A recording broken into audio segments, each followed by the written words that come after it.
Hello नमस्कार दोस्तों, आप सभी का स्वागत है एक बार फिर मेरे चैनल पे। तो दोस्तों आज एक बार फिर मैं आप लोगों के लिए लेके आया हूँ इंडियन कॉन्स्टिट्यूशन यानी कि भारत का संविधान, जिसमें हम लोग पढ़ने वाले हैं आज संविधान सभा पार्ट सेकंड। तो आगे बढ़ने से पहले अगर आपने मेरे चैनल को सब्सक्राइब नहीं किया तो प्लीज़ सब्सक्राइब कीजिए, बेल आइकन दबाना मत भूलिए दोस्तों, वीडियो को लाइक कीजिए और ज़्यादा से ज़्यादा शेयर कीजिए। तो चलिए दोस्तों शुरू करते हैं। तो दोस्तों आज हम लोग पढ़ने वाले हैं संविधान सभा का पार्ट नंबर सेकंड। ठीक है दोस्तों, पहले पार्ट में मैंने आपको कुछ बेसिक बातें बताई थी कि जो संविधान सभा है उससे बनने से पहले क्या क्या घटनाएं हुई थी। ठीक है दोस्तों, अब देखो जो संविधान सभा है इसमें क्या हुआ था, 1940 में अगस्त प्रस्ताव आया था और 1942 में क्रिप्स प्रस्ताव आया था। लेकिन क्या था कि उन दोनों ही प्रस्तावों में बात नहीं बनी थी, लेकिन अंग्रेज़ों ने हमको एक अनुमति दे दी कि भाई जो भारत का संविधान है ना वो भारतीय ही बनाएंगे। ये सहमति तो उनकी बन गई थी हमारे साथ में, लेकिन कुछ और बातें थी जिस पे सहमति नहीं बनी और वो फेल हो गए। ठीक है, फिर देखो दोस्तों आता है कैबिनेट मिशन। ये बहुत ही इंपॉर्टेंट है दोस्तों। देखो ये सीधा सीधा सवाल बनता है, कैबिनेट मिशन जो था वो भारत कब आया? तो देखो ये सीधा सीधा सवाल है। ठीक है, 24 मार्च 1946 को जो है कैबिनेट मिशन भारत आता है। ठीक है दोस्तों, अब देखो इसके सदस्य भी पूछते हैं कि भाई कौन कौन सदस्य थे इसके। तो देखो आपको याद रखने, देखो ये भाई साहब तो पहले वाले ही है, स्टैफोर्ड क्रिप्स। ये तो 1942 में जो क्रिप्स मिशन में आया था ना उसका ये मुखिया था। ठीक है, उसका कप्तान यही था। ठीक है, और इस बार ये पैथिक लॉरेंस और AB अलेक्जेंडर के साथ में आया। ठीक है दोस्तों, तो आपको ये याद रखना है तीनों। ठीक है, एक ये, इनका नाम याद रखना है, कैबिनेट मिशन के सदस्य कौन कौन थे। ठीक है, नेक्स्ट देखो दोस्तों, संविधान निर्माण का जो पहला प्रयास है वो कौन सा माना जाता है, ये भी सवाल है। इसलिए पिछले वीडियो में मैं बताना भूल गया था, इसलिए मैंने यहाँ रखा है इसको। तो ये भी सीधा सीधा सवाल है। तो अभी तक तीनों लाइनें जो है वो सवाल ही है। देखो नेहरू रिपोर्ट 1928 में प्रकाशित हुई थी। ठीक है, मोतीलाल नेहरू ने इसको प्रकाशित किया था। ठीक है, बहुत सारे इसको जवाहरलाल नेहरू समझ लेते हैं, लेकिन संविधान निर्माण का जो पहला प्रयास है वो नेहरू रिपोर्ट में मोतीलाल नेहरू ने 1928 ईस्वी में किया था। ठीक है, अब देखो बात आती है संविधान सभा के चुनाव की। अब पहली चीज़ तो समझने की कोशिश करो संविधान सभा है क्या।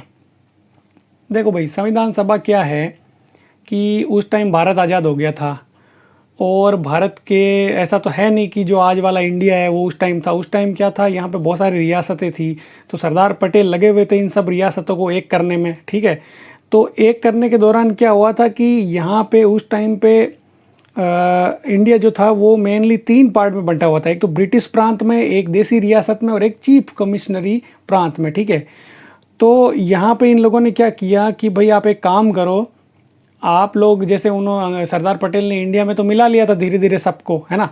मिलाने के बाद बोला कि आप एक काम करो, अपने अपने प्रतिनिधि आप वहाँ पे संविधान सभा में भेजो। ठीक है, तो वहाँ पे जब प्रतिनिधि जाने लगे, जैसे कि फॉर एग्जांपल किसी जिले से एक आदमी गया, दूसरे जिले से एक और गया, ऐसे करके बहुत सारे वहाँ पे इकट्ठा हुए और इकट्ठा होने के बाद उन सब ने डिसाइड किया कि हम लोग एक संविधान बनाएंगे सबकी सहमति के अकॉर्डिंग। ठीक है, तो उस पूरी सभा को हमने बोल दिया संविधान सभा, क्योंकि वो संविधान बनाने का काम कर रही थी।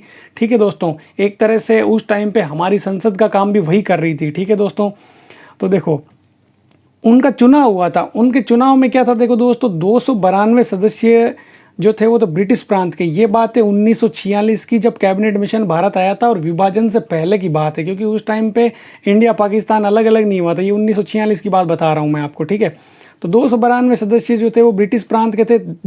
93 यानी कि 93 देसी रियासतों के थे।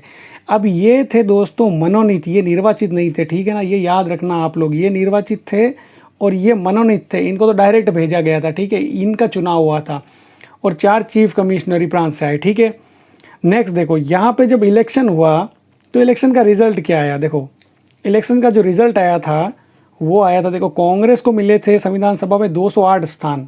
ठीक है, स्थान लिखा है यहाँ पे, मैंने स्थान इसलिए लिखा है क्योंकि इतने सदस्य आए थे और इतने लोग जो थे वो संविधान सभा में बैठेंगे कांग्रेस के।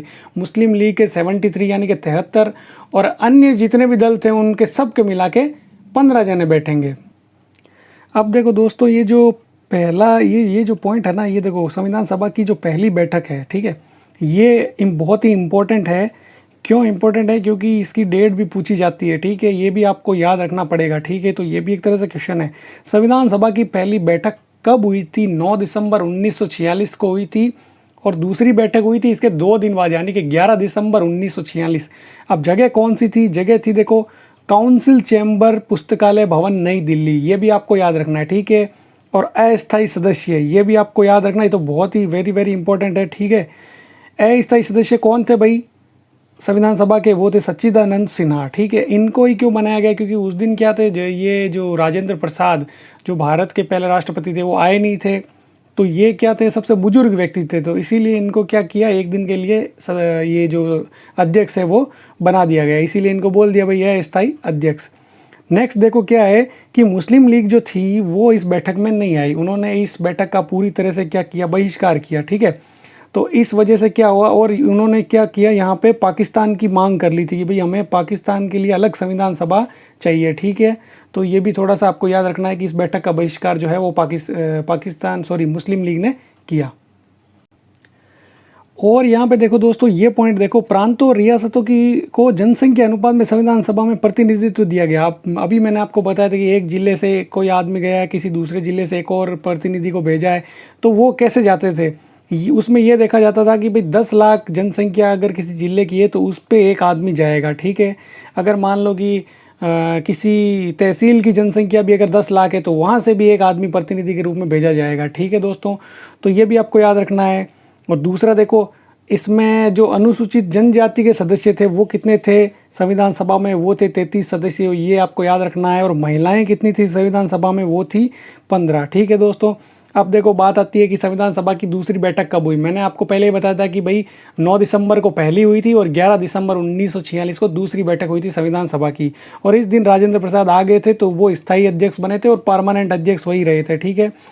और बाद में आगे चल के ये भारत के पहले राष्ट्रपति भी बने थे। नेक्स्ट देखो, नेक्स्ट पॉइंट बहुत ही इंपॉर्टेंट है कि ड्राफ्टिंग कमेटी यानी कि प्रारूप समिति, ठीक है। प्रारूप समिति, संविधान की प्रारूप समिति के अध्यक्ष कौन थे? वो थे BR अम्बेडकर, ठीक है।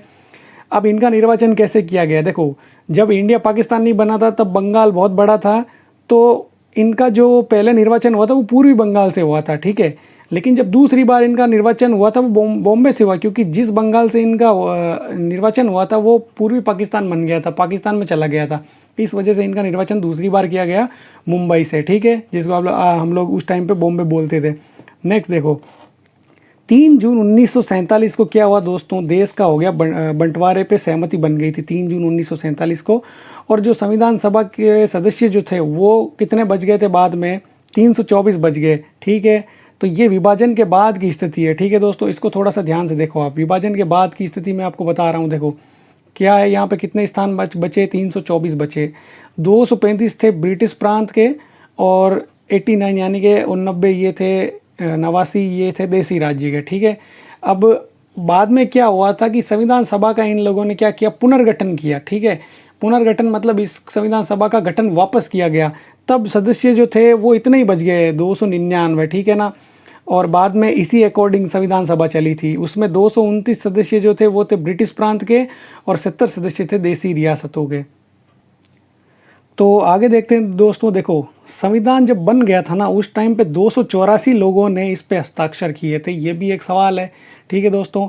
और बनने में कितना टाइम लगा था ये तो आई होप ये सबको आता होगा, 2 वर्ष 11 माह और 18 दिन लगे थे। तो ये भी क्वेश्चन ही है, लेकिन आमतौर पे आजकल इतने इजी क्वेश्चन पूछे नहीं जाते हैं, ठीक है। अब देखो, संविधान जो है अंगीकृत कब किया गया था? अंगीकृत का मतलब यही है कि ये बन के कब तैयार हो गया था, क्योंकि इसके कुछ अनुच्छेद, कुछ आर्टिकल जो थे वो 26 नवंबर को ही लागू हो गए थे, ठीक है, 26 नवंबर 1949 को, ठीक है।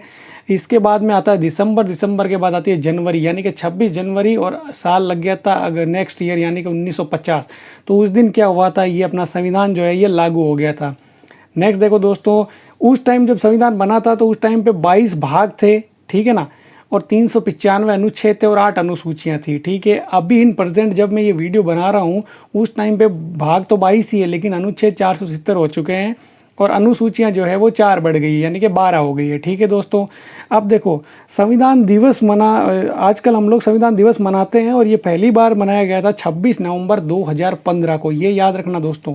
संविधान दिवस मनाते कब हैं? ये मनाते 26 नवंबर, ठीक है, क्योंकि 26 नवंबर को जो हमारा संविधान है वो बन के तैयार हो गया था लेकिन लागू नहीं हुआ था, ठीक है। तो इसीलिए इसको संविधान दिवस मनाते हैं। लेकिन फर्स्ट टाइम यानी कि पहली बार कब मनाया गया था, ये मनाया गया था 2015 में 26 नवंबर को, ठीक है। तब से हम लोग कंटिन्यूसली हर साल इसको मनाते हैं। नेक्स्ट देखो दोस्तों, संविधान का पिता या जनक किसको बोलते हैं, वो बोलते हैं बी आर अम्बेडकर को, ये भी आप लोगों को आता होगा। नेक्स्ट देखो दोस्तों, मैंने आपको अभी थोड़ी देर पहले बताया था कि 15 अनुच्छेद यानी कि 15 आर्टिकल जो थे वो जब संविधान हमारा देश जब संविधान बन के तैयार हो गया था 26 नवंबर 1949 को, उसी दिन ये लागू हो गए थे। वो कौन कौन से थे? अनुच्छेद 5, 6, 7, 8, 9, 60, 324, 66, 67, ये जितने भी यहाँ लिखे हुए हैं ये 26 नवंबर 1949 को ही लागू कर दिए गए थे, ठीक है दोस्तों। ये आपको याद रखने की ज़रूरत है। नेक्स्ट देखो, संविधान सभा की जो लास्ट बैठक हुई थी, अब देखो 26 जनवरी 1950 को तो लागू हो गया था, लेकिन उससे 2 दिन पहले यानी कि 24 जनवरी 1950 को क्या हुआ था? संविधान सभा की अंतिम बैठक यानी कि लास्ट बैठक रखी गई, ठीक है दोस्तों। और राजेंद्र प्रसाद को भारत का पहला राष्ट्रपति चुन लिया गया, ठीक है, उसी संविधान सभा ने, ठीक है। नेक्स्ट देखो, 1951-52 में, क्योंकि अब हमारा संविधान जो है वो तैयार हो चुका है, तो अब जो क्योंकि उस टाइम पे चुनाव आयोग नहीं था पहले, ठीक है, तो बाद में चुनाव आयोग हमारा इसमें आ गया था संविधान के अंदर, तो उस अकॉर्डिंग 1951-52 में पहली बार भारत में चुनाव हुए थे, ठीक है। तो उस टाइम भी कांग्रेस जीती थी और हमारे भारत के जो पहले प्रधानमंत्री बने थे वो बने थे जवाहरलाल नेहरू, ठीक है दोस्तों। नेक्स्ट देखो, संविधान सभा के कुछ अन्य कार्य थे वो उन्होंने कब, देखो दोस्तों यहाँ पे इन्होंने क्या किया था, 1949 में राष्ट्रमंडल में भारत की सदस्यता का सत्यापन किया, क्योंकि 1949 में हम तो आज़ाद तो 47 में हो गए थे, ठीक है दोस्तों।